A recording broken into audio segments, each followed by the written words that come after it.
Olá, gente, boa noite, aqui é o Donizete do canal Brasil em Resumo. Se você está passando aqui agora, com certeza você também é conservador e com certeza você também é Jair Bolsonaro. Então eu peço para você, curte o nosso canal, dê um joinha no nosso canal. Se inscreva em nosso canal, porque esse ano de 2020 queremos marcar com muitas notícias relevantes para você. Certo, gente? Hoje queremos trazer somente um lembrete, um resumo, um pequeno resumo do que foi esse ano de 2019 aí do governo Bolsonaro, uma pequena retrospectiva, né, do que foi o ano de 2019, do ano brilhante do presidente Jair Bolsonaro. Eu vou só comentar, né, que foi para mim uma retrospectiva para mim desse ano maravilhoso, depois de tantas inglórias desse país, de tanta corrupção, de tanto sofrimento, de tanto você não ter notícias boas, só notícias ruins, de corrupção, de você ter vontade de sair do país, de tanta gente saindo do país. Finalmente um ano de que não teve uma notícia ruim no ministério, uma notícia de corrupção, somente notícias boas, o Brasil saindo do atoleiro,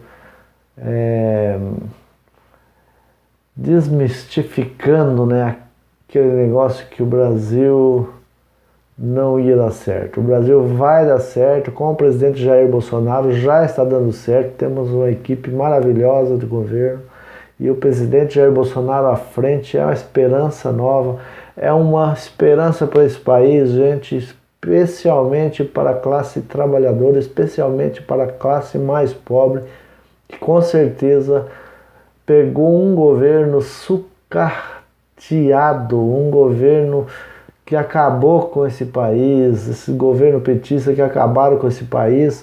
Agora definitivamente ele está colocando a casa no lugar. E então o governo Bolsonaro marcou um golaço com a camisa verde e amarela. Hoje eu quero dar os parabéns para o Bolsonaro, né?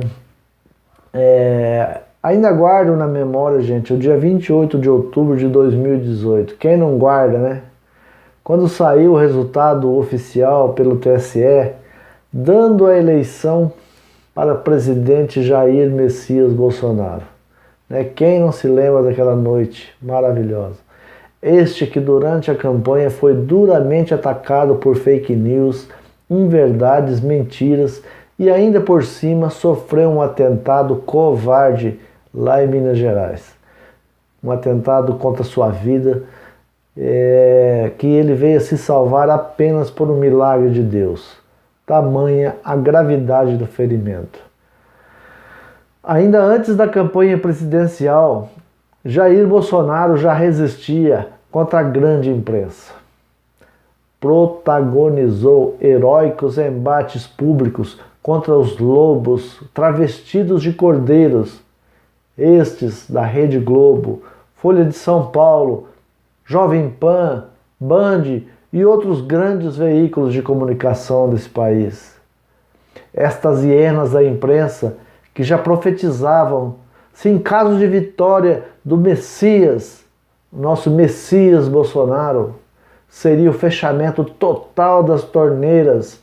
As torneiras, gente, das verbas públicas, das fartas verbas públicas, que em épocas das vagas gordas, como nos governos petistas, se não bastasse isso, Bolsonaro, ferido em uma cama de hospital, não tinha como se defender. Ele não podia se defender. E para colocar suas ideias nos debates políticos. E seus adversários se aproveitavam para disseminar o ódio e até mesmo duvidando do atentado sofrido. Gente, muitas vezes, deputados na Câmara dos Deputados duvidavam, dizendo que o atentado da faca era fake news do Bolsonaro. A que ponto chegamos, gente? Os deputados do PSOL e PT chegar a falar isso, gente. Fake news que eles divulgavam, porque eles são profissionais nisso. Divulgavam à vontade, como se Bolsonaro, se vencesse as eleições, Bolsonaro iria acabar com o Bolsa Família. Tanto que Bolsonaro não acabou com o Bolsa Família, como ainda deu 13º do Bolsa Família. Ah, como essas famílias ficaram contentes e felizes, principalmente aquelas mais pobres, aquelas famílias infelizes, porque foram tratadas sempre como um gado por esse PT, aquelas famílias nordestinas, norte, sofridas, passando fome, necessidade, falta de água, que nunca tiveram o respeito pelo PT, por esses governos de Dilma, Lula e FHC, que nunca tiveram respeito, porque sempre sofreram e foram tratados como gado, ganhava um salarinho lá, uma dentadura na época da eleição, e aí sofria essas fake news que se Bolsonaro ganhasse a eleição ia acabar com o Bolsa Família. Também outra fake news que eles se disseram é que iriam acabar com o seguro-defeso para os pescadores ribeirinhos lá no Pará e outras regiões do norte.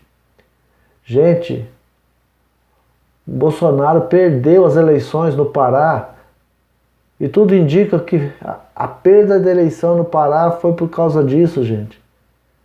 Uma fake news implantada pelo governo do PT, por Haddad, que gastaram milhões e milhões na sua campanha. O presidente Bolsonaro da coligação Brasil acima de tudo, Deus acima de todos, dos partidos PSL e PRTB, gastaram apenas 2,8 milhões nas eleições, enquanto Fernando Haddad, da coligação, o povo feliz de novo eu não sei como, né? Dos partidos PT, PCdoB, PROS, gastaram 39,2 milhões. O presidente Jair Bolsonaro provou que não é o dinheiro que vence as eleições, e sim o carisma, a confiança da população no discurso ético, conservador, de alguém que traz de volta os valores familiares acima de tudo. Gente, o discurso do presidente Bolsonaro foi o que ganhou a eleição. Não foi dinheiro. Vocês viram aí? Ele gastou nas eleições apenas 2,8 milhões. Ele devolveu o dinheiro. Ele queria devolver dinheiro para a Santa Casa que salvou ele lá de Minas Gerais. O TSE lá não autorizou, porque disse que era inconstitucional, não poderia fazer isso. 2,8 milhões, compara bem, 2,8 milhões ele gastou. O PT gastou 39,2 milhões. Olha a diferença, gente. E o PT ainda ficou devendo no mercado aí. Ficaram devendo ainda, certo? Então quem ganhou a eleição foi o discurso ético, foi o discurso moralista, conservador, que defende a família, que não defende mais essa ideologia de gênero que o PT, o PSOL e esses partidos de esquerdalha defende, que diga não ao MST, aos invasores de terra. Gente, nós precisamos é quem acredita em Deus, os conservadores de família. É isso que nós precisamos na presidência.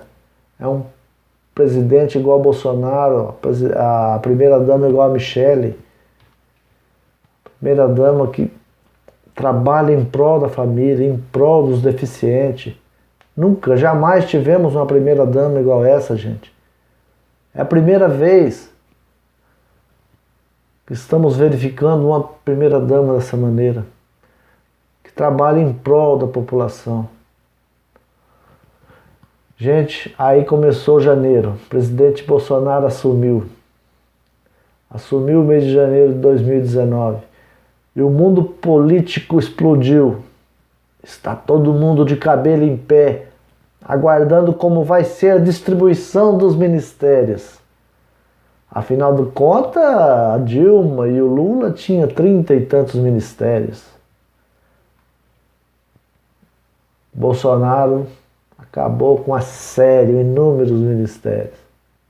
Acabou com os gastos públicos. De cara já mandou embora 20 e poucos mil funcionários fantasmas. Gente, foi para derrubar mesmo. Começou janeiro assim, ó, pondo os políticos adversários de pé, aguardando, eles estavam aguardando se tinha distribuição de cargos para outros partidos, para apoiar o governo.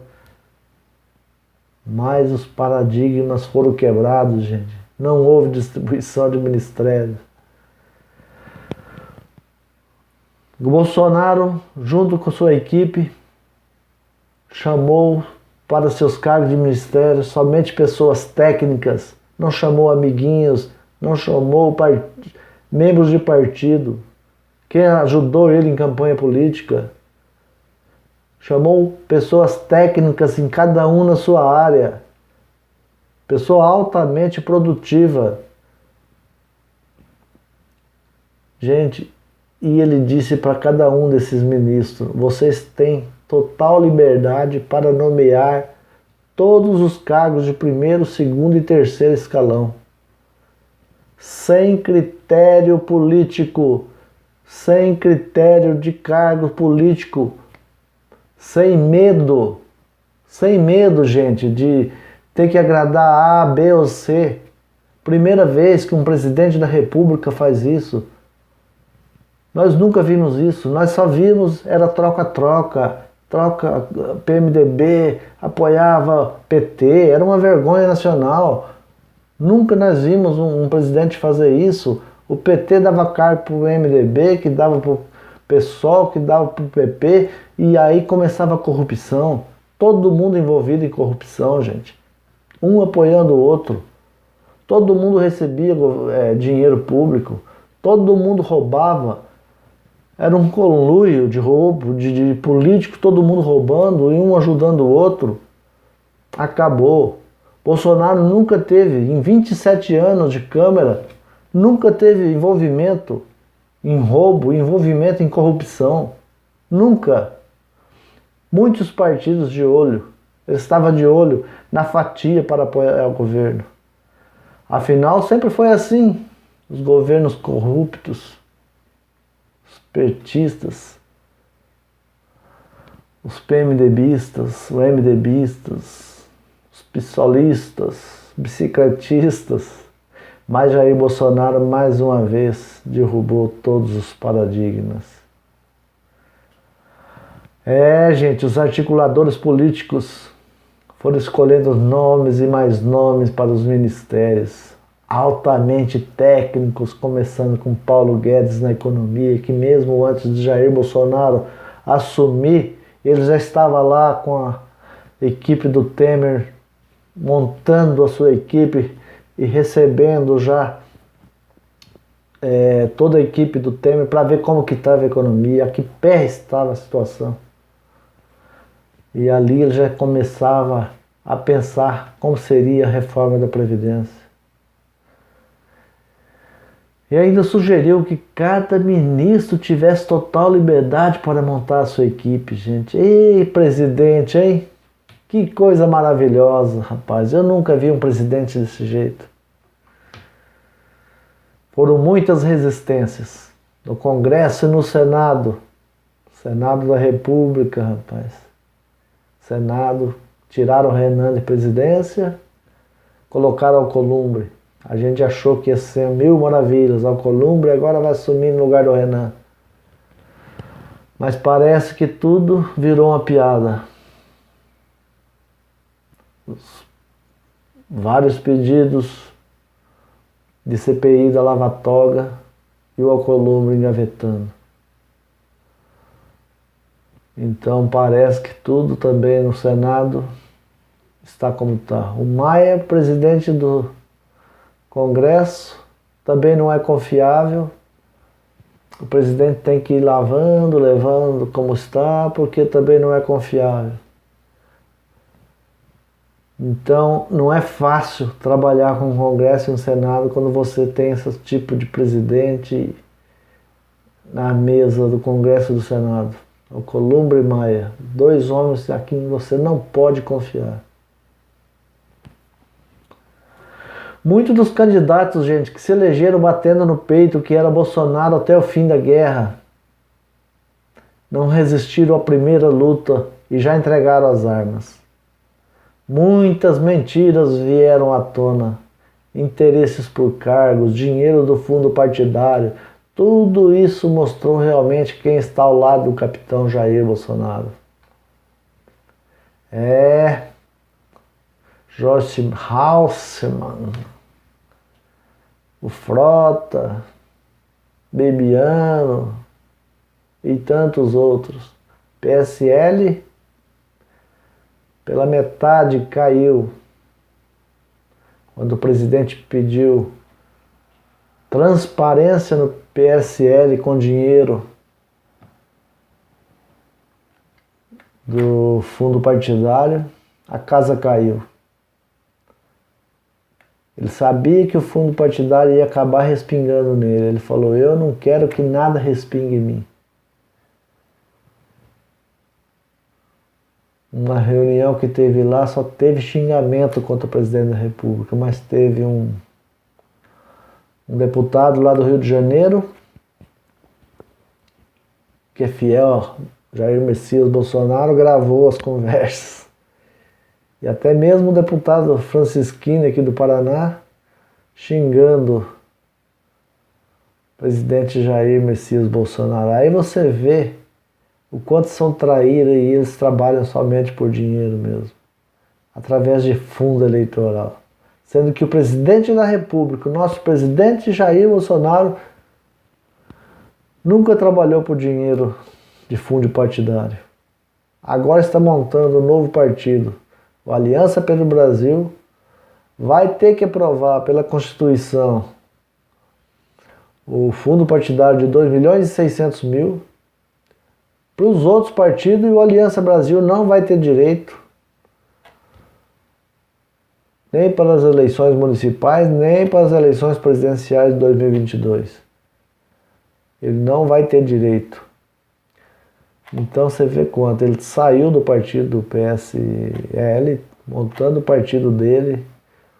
Olha aí, povo, vamos entrar lá no site Aliança pelo Brasil e vamos se cadastrar lá até março, aí parece que é o prazo para se cadastrar, e tem que ter, não sei se é 400.000 assinaturas lá para se criar o partido.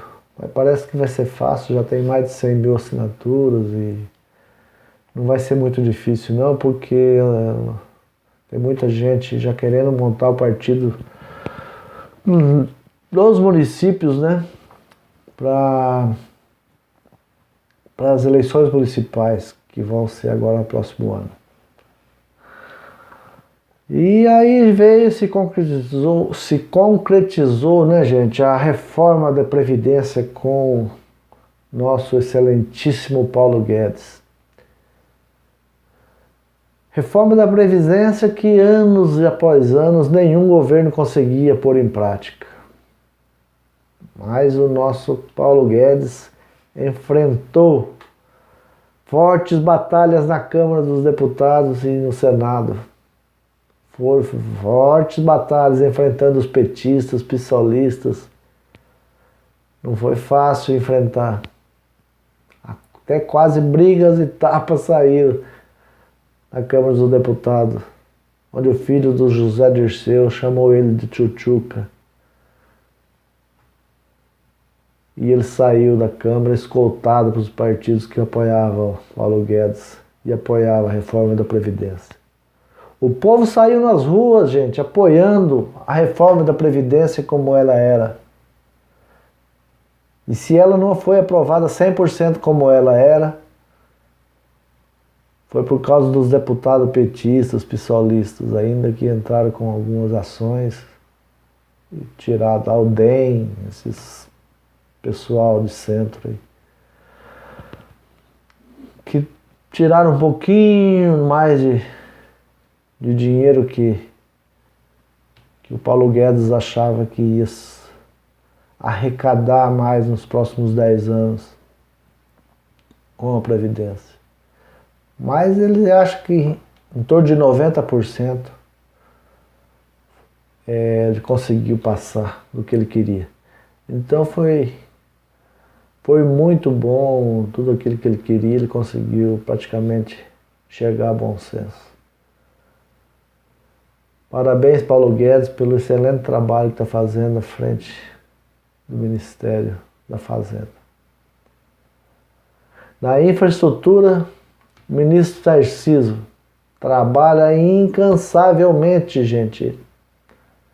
Com sua brilhante equipe e com a colaboração do Exército Brasileiro, terminou o asfalto da BR-163, que estava parado desde a época do regime militar. Vocês sabem o que é isso, gente? Mais de 40 anos. Na época do regime militar, o Brasil era asfaltado de norte a sul. A BR-319 tinha asfalto nos anos 70. Hoje não tem mais. De Rondônia a Manaus. Esse asfalto de Mato Grosso ao Pará era uma vergonha. Os motoristas parando e passando noites e noites debaixo de chuva, calhando o caminhão no barro, tombando seus caminhões. As safras que poderiam ser levadas no porto de Pará ali não poderiam ser levadas tão perto, tinha que ser trazido até o porto de Paranaguá, no Paraná. E se tornava o frete muito mais caro, tornava tudo mais caro, a safra se tornava bem mais cara. Mas o governo do PT, eles não queriam fazer, eles não queriam integrar o Brasil. Ele queria que o brasileiro sofresse. Eles queriam que o brasileiro sofresse, se tudo tornasse mais caro, que o Brasil se tornasse um caos. Eles não apoiavam as iniciativas de fazer estrada pelo Brasil. Eles faziam o porto de Mariel em Cuba, eles fariam os portos em rodovia na Venezuela, na Bolívia, na África, muitas dessas rodovias que a gente acabou perdendo. Muito dessas rodovias que nós perdemos, o dinheiro do BNDES que foi aplicado lá, que o Brasil acabou perdendo. Cuba, no Porto de Mariel, mesmo que o Brasil não vai receber, o maior calote que nós vamos ter. Não sei precisamente o valor agora, mas o valor é muito alto, né? Mas aqui eles não faziam, eles não queriam fazer. O modal ferroviário foi totalmente abandonado.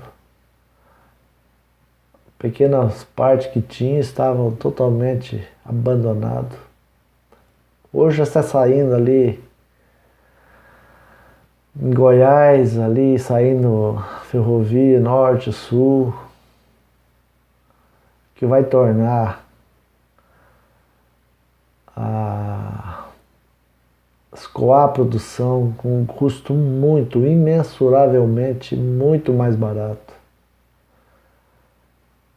Ronaldo Caiado está muito feliz com o governo Bolsonaro, lá em Goiás, com as ferrovias, e está aí vindo a China com tudo, aplicando em ferrovias também, gente. Tudo acerto do governo Bolsonaro, o ministro Tarcísio, que não se cansa de viajar para esses países e mostrando para ele as vantagens que tem de aplicar nesses modal ferroviário, nas rodovias e também através dos rios, né? Está fazendo também os portos e tudo mais. Então, gente, o Brasil está passando por uma metamorfose agora, sim, sabe, de muitas obras, e isso vai gerar muitos empregos a partir de 2020, 2021, vai ser maravilhoso. O Brasil vai ser um parque de obras, vai ter um parque de recebimento de infraestrutura, vai ter muita aplicação em infraestrutura do governo, do Tarcísio. Ele já está tratando com os governos dos Estados Unidos, China e Arábia, Holanda, eu vi ele falando, Alemanha, todo mundo querendo aplicar aqui. Então vamos esperar para o ano que vem aí, só tem notícias boas, gente, certo? Os juros da taxa Selic caíram para 4,5%, gente. Terminou o ano a 4,5%. A inflação está em ritmo desacelerado. E em um ano, mais de 1 milhão de empregos, e a indústria trabalha com perspectivas de grande crescimento para 2020. A indústria está aí, achando não, com perspectiva, né, de grande crescimento, porque está exportando muito, está exportando como nunca para 2020. Agora a perspectiva é de muito crescimento. A ministra da Agricultura, Tereza Cristina, mostrou-se uma grande negociadora. Ela que possui um carisma fora do comum. Ela tem vendido tudo que se produz nesse país, como nunca, as commodities brasileiras. Ela vai em todos os países que ela visita, gente. Eu vejo, ela tá vendendo goiaba, ela tá vendendo coco, ela tá vendendo mamão, ela tá vendendo de tudo que se coloca para ela nos pratos aqui. Quando ela sai daqui para vender, ela vende, cara. Ela foi para a China, ela vendeu de tudo. Ela abriu as portas de mais 7 frigoríficos brasileiros para a China. A China tem um mercado imensurável para crescer. A Índia, ela abriu as portas para a Índia agora, que o Brasil vende muito, mas muito, insignificativamente para a China.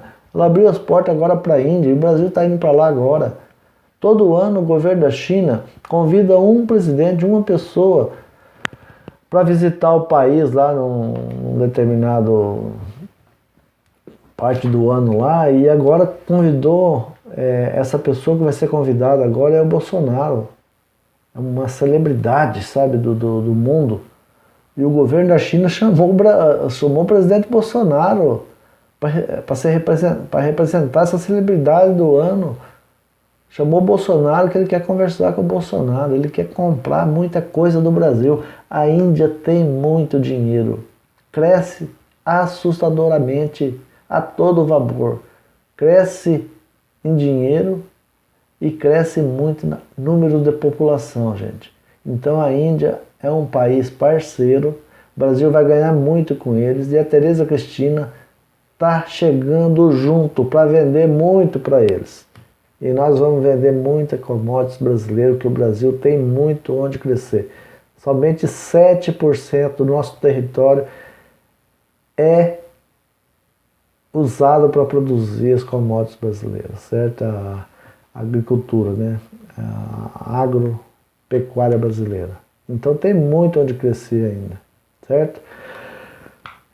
Então ela abriu os mercados aí da China, os árabes, o grande potencial econômico com a Índia. E já para terminar, né, gente, também eu não posso me alongar muito esse vídeo. Eu queria também parabenizar o ministro Sérgio Moro pelo brilhante trabalho que ele vem fazendo, né? Não é fácil pegar um país desse totalmente com o desmando que tem. Em um ano, o ministro da Justiça diminuir 22% a criminalidade, o número de mortes violentas no país, gente. Ele diminuiu quase 7 mil mortes, o número de mortes violentas no país. Só porque ele pegou os principais bandidos das principais dessas PCC, desses PCA, sei lá, esses números eu nem sei o nome dessas nomenclaturas de entidades do crime aí. mas ele pegou esses grandes criminosos e transferiu para grandes penitenciárias, bem longe das centrais do centro, tipo São Paulo, Rio de Janeiro. Ele transferiu para bem longe, porque esse cara dentro de São Paulo, eles mandavam no crime total, que, através de advogados, visitas íntimas, eles mandavam e desmandavam, pôr fogo em ônibus, onde que eles queriam que traficavam, onde que eles queriam que matavam. E agora não, pegou o cara aqui do PCC aqui de São Paulo, transferiu lá pro norte, pegou o outro e trouxe Paraná. Então, ficou difícil a visita íntima, né? Não vai ter mais saidinhas, né? Fim de ano, acabou o indulto, né? Porque o Lula e a Dilma chegava no fim do ano, dava indulto para os vagabundos, aí saía todo mundo, né? E aí não voltava mais, um saía para ter o Natal em casa, Ano Novo, e não voltava mais. Então acabou a vagabundagem nesse país, gente. Acabou. O presidente Bolsonaro veio para colocar ordem mesmo. Sérgio Moro também para colocar ordem. Parabéns, gente. Vocês marcaram, foi um golaço. Por isso que eu estou de camisa amarela hoje, para homenagear o meu presidente. Para homenagear meu presidente Jair Messias Bolsonaro. Ó, estou de camisa amarela para homenagear ele, ó. Brasil, você marcou um golaço, presidente, tá? Outra coisa foi que as invasões de terra que passavam de 200 por ano com o governo Lula e Dilma, esse ano não passou de 5, gente. Não passaram de 5. É uma vergonha, né? Mas o MST, eles tinham autoridade nesse país. Eles podiam fazer o que quer. Chegavam na propriedade, eles matavam seus animais, colocavam fogo nos seus tratores, colocavam fogo nas suas casas, nas suas tulhas. Se tinha empregados, eles botavam fogo nas casas, moto, carro, comia tudo que tinha e botava o terror. O governo Bolsonaro criou uma lei que dentro da sua propriedade você pode andar armado dentro do perímetro da sua propriedade. Você tem uma propriedade de 10 alqueires, dentro daquela propriedade você pode andar lá, armado com o seu revólver, devidamente legalizado, claro. Você pode andar armado com o seu revólver. E se o cara tentar invadir, você pode atirar para matar. Porque é legítima defesa da sua propriedade. Então, não tem doido. Não tem mais doido para invadir a sua propriedade. E na sua propriedade urbana também. Se o cara invadir a sua propriedade urbana, se for para legítima defesa também, é a mesma coisa. Você também pode atirar em legítima defesa da sua propriedade, certo? Então essa é